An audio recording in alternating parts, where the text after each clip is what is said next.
Dear students, नमस्कार। मैं शैली और हम लोग बीएड के कोर्स का अध्ययन कर रहे हैं। बीएड के कोर्स के प्रथम प्रश्न पत्र चाइल्डहुड एंड ग्रोइंग अप, उसकी यूनिट में हम किशोरावस्था से संबंधित यूनिट का अध्ययन कर रहे हैं, यानी कि एडोलेसेंस। किशोरावस्था के बारे में हमने ब्रीफली अध्ययन किया।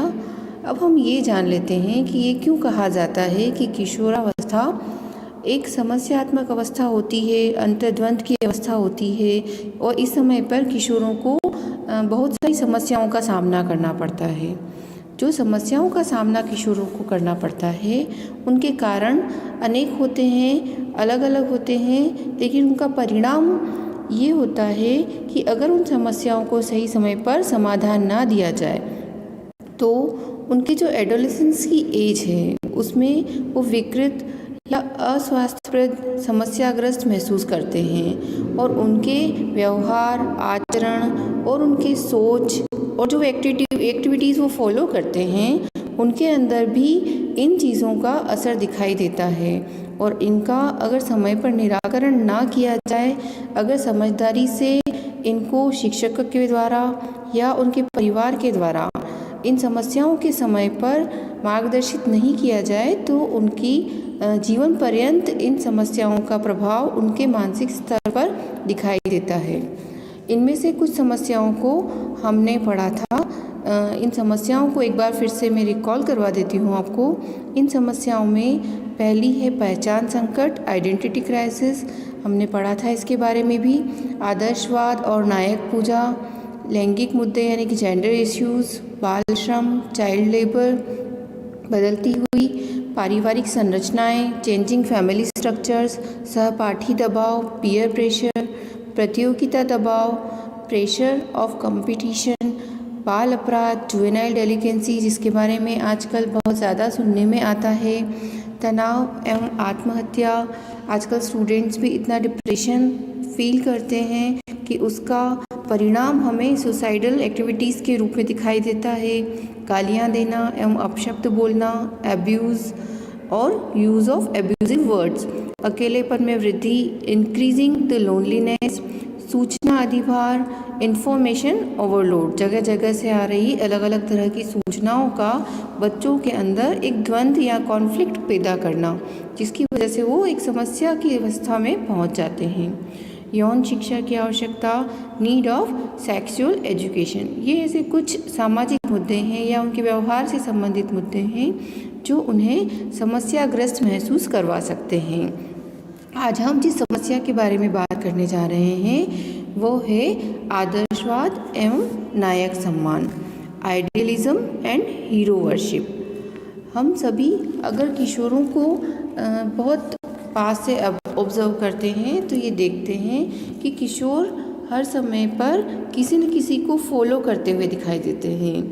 वो किसी के व्यक्तित्व को फॉलो करते हैं तो किसी को बिल्कुल हूबहू फॉलो करने का प्रयास करते हैं। किसी की तरह बोलना, उसकी तरह कपड़े पहनना, उसकी तरह देखना, उसकी तरह स्टाइल करना, ये सारी चीज़ें किसी को पसंद करके और उसको कॉपी करने का प्रयास करना, ये सारी चीज़ें आदर्शवाद एवं नायक सम्मान कही जा सकती हैं। पर इनको दो अलग अलग तरीके से समझना आवश्यक है। इनमें एक बड़ा अंतर है जिसको समझना आवश्यक है। आदर्शवाद यानी कि आइडियलिज्म। आदर्शवाद क्या होता है? आदर्शवाद के अंतर्गत जो होता है कि वो किसी आदर्श को फॉलो करते हैं, अर्थात उसकी आइडियल्स को फॉलो करने का प्रयास करते हैं। वो जो फॉलोइंग है वो किसी विचार की या किसी प्रत्यय की होती है, मतलब किसी विचार के बारे में या किसी की थॉट्स के, किसी थिंकिंग को वो फॉलो किया जाता है, किसी के दर्शन को फॉलो किया जाता है। इस चीज़ को हम आदर्शवाद कहते हैं। तो आइडियलिज्म क्या है? किसी विचार, मान्यताओं, किसी के आदर्शों को फॉलो करना। और ये सारी चीज़ें जो हैं, ये सारी चीज़ें उनके अनुसार वो फिर अपनी दुनिया बनाते हैं। दुनिया की हर चीज़ को अपनी उस आइडियोलॉजी, उस थिंकिंग के अनुसार देखते हैं, अपने चेतना में और अपने विचारों में उसको स्थान देते हैं और जगह जगह पर वो उस चीज़ को प्रदर्शित करते हुए दिखाई देते हैं, उसका प्रभाव उनके व्यक्तित्व पर दिखाई देता है। आदर्शवाद किशोरों को किस तरह से प्रभावित करता है कि जब भी वे किसी महान पुरुष को या किसी अच्छे व्यक्तित्व को देखते हैं तो वे उसका अनुकरण करने लगते हैं। क्यों? क्योंकि उनके मन में उनके कार्यों के प्रति, उनके विचारों के प्रति श्रद्धा होती है और सम्मान होता है, जिसको वो बहुत अधिक रूप से फॉलो करते हैं। इसलिए उन आदर्शों का उनके भी व्यक्तित्व पर और कृतित्व पर प्रभाव दिखाई देने लगता है।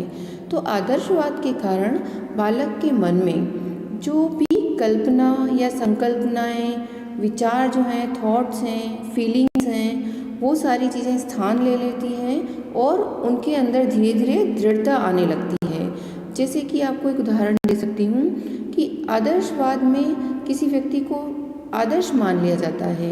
अगर किसी व्यक्ति के सामने दो ऑप्शंस हैं, उनमें से एक है भगत सिंह और एक है गांधी, तो उन दोनों के विचारों का, उनके कृतित्व का, जो उनके दर्शन का, उनकी संकल्पनाओं का एक किशोर के मन पर प्रभाव इस प्रकार पड़ता है कि बालक या तो अपने जीवन में भगत सिंह की तरह से हिंसात्मक रवैये में या फिर एग्रेसिवनेस से अपनी चीज़ों को प्राप्त करने के लिए प्रयासरत होने के लिए वो अपने जीवन में उन चीज़ों को, धारणाओं को अपना लेता है। वो किसी भी प्रकार से अपनी बात को मनवाना चाहता है। लेकिन वहीं अगर वो गांधी जी की संकल्पनाओं से प्रभावित होता है तो वो अपनी बात को अहिंसात्मक तरीके से और सामने वाले को कन्विंस करके उन बातों को मनवाने का प्रयास करता है। तो इस प्रकार से अलग अलग आदर्श हैं जो व्यक्ति को किसी न किसी रूप में प्रभावित करते हैं। आदर्शवाद किशोरों को किस प्रकार से प्रभावित करता है, इसको देखने के लिए आदर्शवाद के व्यक्ति के जीवन पर जो सकारात्मक और नकारात्मक दोनों प्रभाव पड़ते हैं, उनका अध्ययन करना अत्यधिक आवश्यक है। आदर्शवादी होना बहुत अच्छी बात है। किसी के आदर्शों को फॉलो करना वो किसी के जीवन को दिशा भी दे सकता है, इसलिए इसके डेफिनेटली सकारात्मक प्रभाव तो होते ही हैं। इसके पॉजिटिव इफ़ेक्ट्स बालकों के जीवन के निर्माण की दिशा में बहुत बड़ा महत्वपूर्ण रोल निभाते हैं। और यही कारण है कि विद्यालयों में भी समय समय पर जो महापुरुष हुए हैं उनके आदर्शों से बच्चों को परिचित करवाया जाता है और शिक्षक भी यही प्रयास करते हैं कि अपने जीवन से भी एक आदर्श बच्चों के सामने उपस्थित करें। इसीलिए ये कहा जा सकता है कि आदर्शवाद के बहुत सारे सकारात्मक पहलू हैं, जैसे आदर्शवाद से बच्चों में नैतिकता की भावना का विकास किया जा सकता है, बच्चों के अंदर अच्छे गुणों को डाला जा सकता है, बच्चों में मानवीय भावना का भी विकास किया जा सकता है, सहिष्णुता की भावना का विकास किया जा सकता है। अर्थात बालक जब अपने आदर्श को सहिष्णु रूप में हर चीज़ को अपने साथ स्वीकार करना सीखता है, समझता है, तो वो इन चीज़ों को अपने जीवन में अप्लाई करना प्रारंभ कर देता है।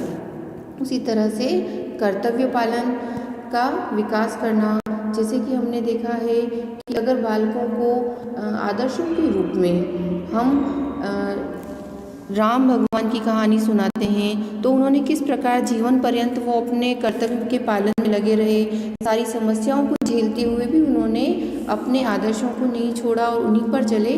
उसी प्रकार से वे भी अपने जीवन में कर्तव्य पालन के महत्व को समझ सकते हैं और अपने जीवन में उसको अपना सकते हैं।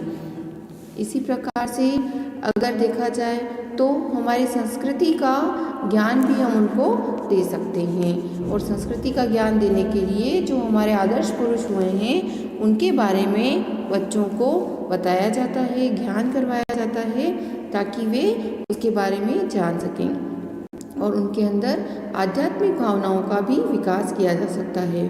सबसे बड़ी संकल्पना हमारी जो होती है वो एक सर्वोत्तम समाज की स्थापना के बारे में होता है कि हम जो कुछ भी काम करते हैं वो काम किसी न किसी प्रकार से समाज के लिए उपयोगी हो और हम समाज को बेहतर नागरिक बना के दे सकें। और इस ओर आदर्शवाद जो हम बच्चों के अंदर डालते हैं या आदर्शवाद की चीज़ों का बच्चों में समावेश किया जाता है, इससे बच्चों को एक अच्छा नागरिक बनाने की दिशा में अच्छे कदम उठाए जा सकते हैं।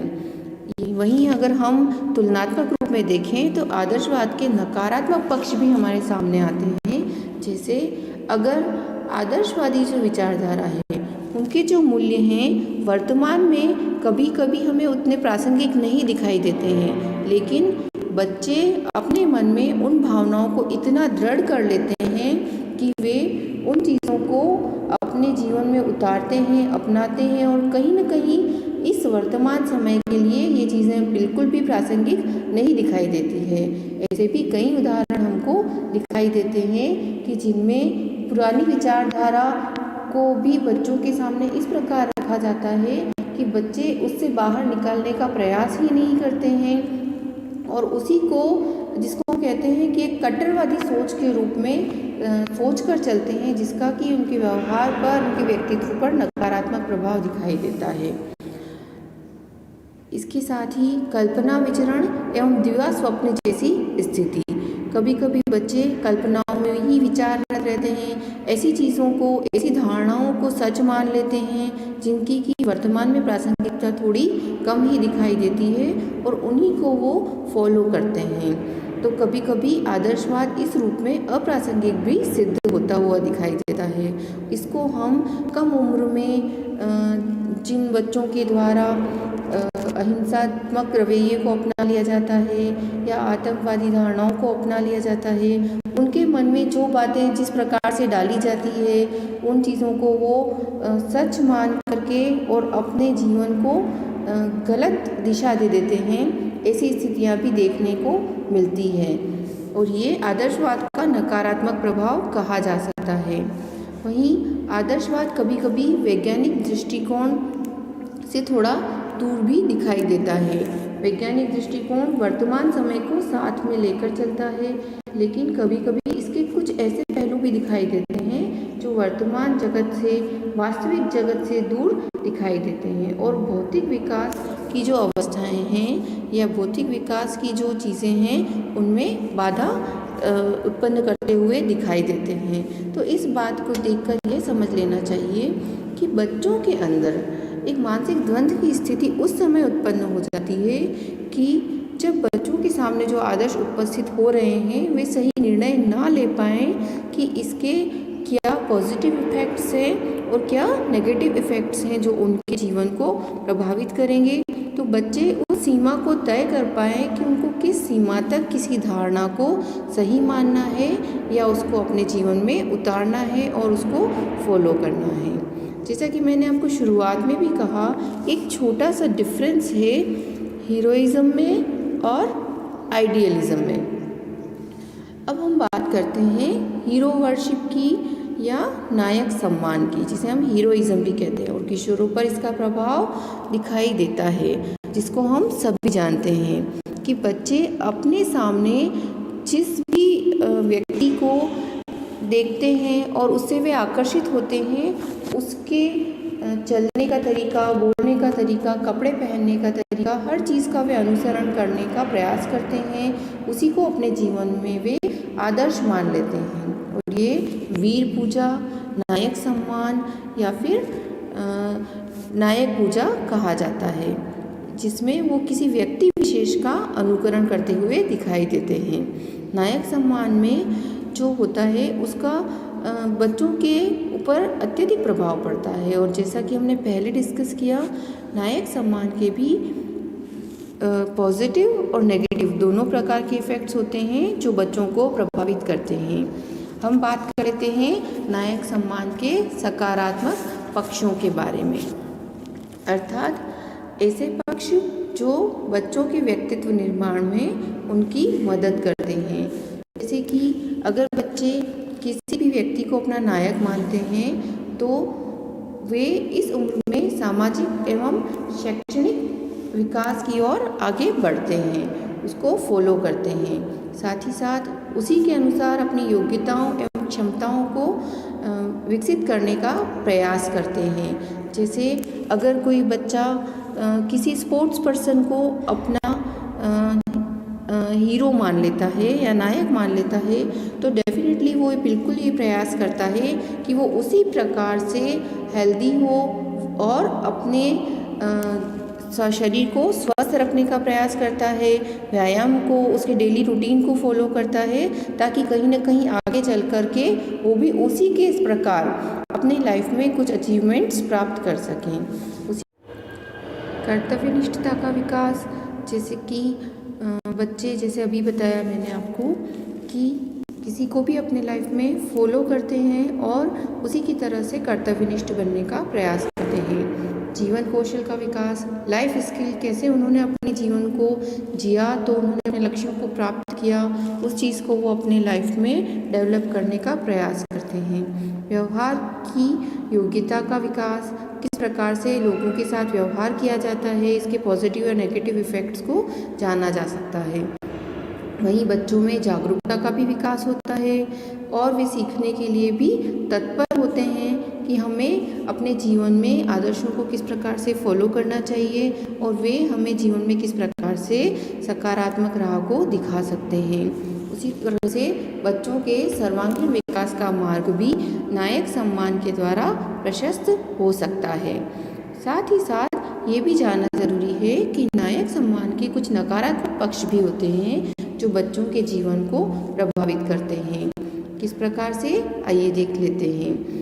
निश्चित चुनाव प्रक्रिया का ना होना या अंधानुकरण की स्थिति होना, जैसे कि अगर बच्चों को ये ही ना पता हो कि उन्हें किस चीज़ को फॉलो करना चाहिए तो वे अपने जीवन में सही निर्णय नहीं ले पाते हैं और वे अपने जीवन में सकारात्मक पक्षों को और नकारात्मक पक्षों को चुनने के लिए अपने मन में द्वंद्व महसूस करते हैं और ऐसी स्थिति उनके अंदर समस्या पैदा कर देती है।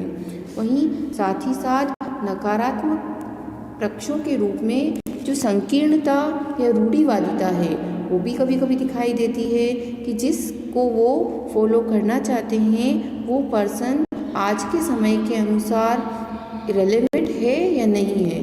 उनको कहीं उनकी सोच आज के समय के हिसाब से संकीर्ण, रूढ़िवादी या उनके जीवन में अंधानुकरण की स्थिति उत्पन्न करने वाली तो नहीं है।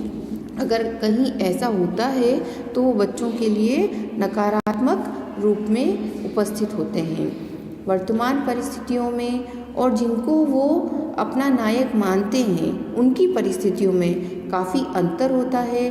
बच्चे उसको सोचे समझे बिना उसको फॉलो करने का प्रयास करते हैं और कई बार इसके कारण उनके नकारात्मक प्रभाव भी दिखाई देते हैं। जैसे कि बच्चों ने जिस चीज़ को अपना हीरो माना है वो उनकी तरह कॉपी करने के लिए उनकी तरह स्टाइलिंग करना, कपड़े पहनना पसंद करते हैं। तो हो सकता है कि कभी उनकी वर्तमान स्थिति उसको बिल्कुल अफोर्ड करने लायक ना हो या अपनाने के लायक ना हो, लेकिन बच्चे फिर भी उसके लिए ज़िद करते हैं और ये चीज़ें बहुत ही ज़्यादा उनके व्यवहार पर नेगेटिव प्रभाव डालती है। नायक प्रतिष्ठा को देखकर चयन, हमेशा बच्चा जिस भी पर्सन को अपना नायक मानता है वो सिर्फ उसकी जो प्रतिष्ठा है समाज में या उसकी जो प्रशंसा होती है उसको देखकर उसको अपनाने का प्रयास करता है, लेकिन वो उसके पीछे छुपे हुए जटिलताओं को नहीं देख पाता है और नहीं समझ पाता है। इसलिए ये चीज़ें उसके जीवन में कभी कभी बहुत नकारात्मक प्रभावों को भी डालती है, क्योंकि प्रत्येक व्यक्ति का व्यक्तित्व भिन्न होता है, उसकी परिस्थितियाँ भिन्न होती है और हर समय पर अगर वे अपने हीरो को फॉलो करने का प्रयास करें, उसी के अनुसार लाइफ में अचीव करने का प्रयास करें और सफल भी हो जाएं, ये इतना ही ज़्यादा आवश्यक भी नहीं है।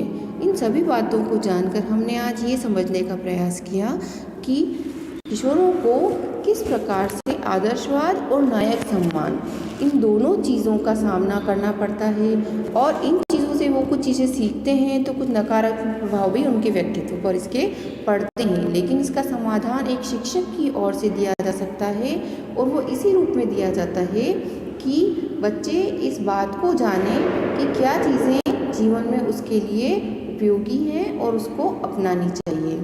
इसी के साथ बहुत बहुत धन्यवाद। हम अपने अगली कड़ियों में किशोरों के द्वारा जो समस्याएं फेस की जाती है उनमें से जो जेंडर इश्यूज़ हैं उनका अध्ययन करने का प्रयास करेंगे। एक बार फिर से बहुत बहुत धन्यवाद। आशा करती हूँ ये जानकारी आपके लिए लाभकारी रहेगी।